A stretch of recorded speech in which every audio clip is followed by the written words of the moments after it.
Chris Rock's new comedy special on Netflix, and it was hilarious. The comedian touched on a range of topics, from race relations to the current state of the world. His hilarious performances of classic stand-up jokes and new material made the audience laugh out loud. The comedian can be rude and offensive, but he also displays a great emotional side. Chris Rock's new comedy special is a great example of Rock's versatility. A part of Chris Rock's stand-up regarding Meghan Markle, the Duchess of Sussex, was really a view of colorism in the black community. It is a belief that being lighter-skinned will make it easier for you in America.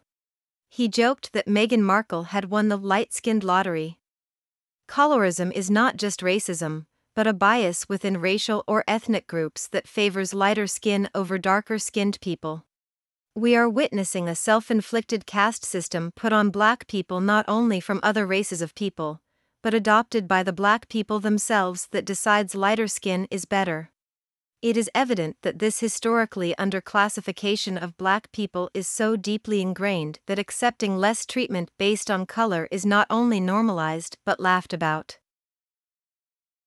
If one buys a 1-carat flawless diamond, can they be reprimanded because their ancestors only had gold bands or nothing at all? Should they be happy with the one society decides is good enough for someone if they are black? A historically underclass employee performing well in current society should not be satisfied simply because history says their ancestors wouldn't have worked in that environment. They should be equally compensated if they performed the same job as someone not from a minority with the same performance. A family may be the first generation to live in a $1 million home in a well-established neighborhood, so should they consider themselves lucky to be in the neighborhood? Do they need to not worry if the house does not meet all their expectations? It is my belief that Chris Rock would never have made a joke about Jada Pinkett's alopecia if she were not a woman of color. Will Smith would never have disrespected and slapped Chris Rock if he were not a man of color. In addition, I would bet Jada Pinkett would not treat her husband, Will Smith, with disrespect if he were not a man of color, and neither would she publicly admit she cheated. The extent of likely subconscious self-hatred and programming is apparent even among the most talented and successful black people. In light of all of the above and the typical consequences of such heavy self-hatred programming, one can understand why people do not understand Meghan Markle's demand for respect. She doesn't want to just be at the party, she wants to dance. This is Meghan Markle's way of raising the bar on how black people and people of color should be treated.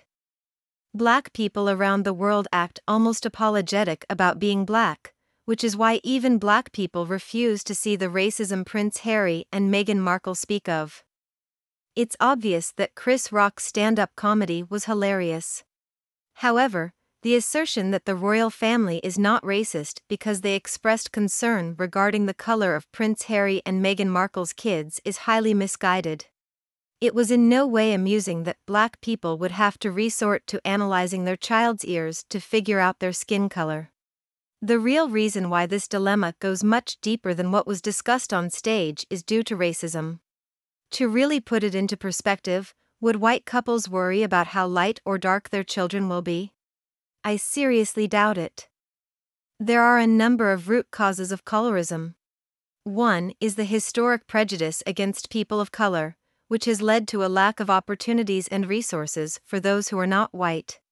This has created a situation where people of color are often seen as inferior, and this perception can be perpetuated through generations.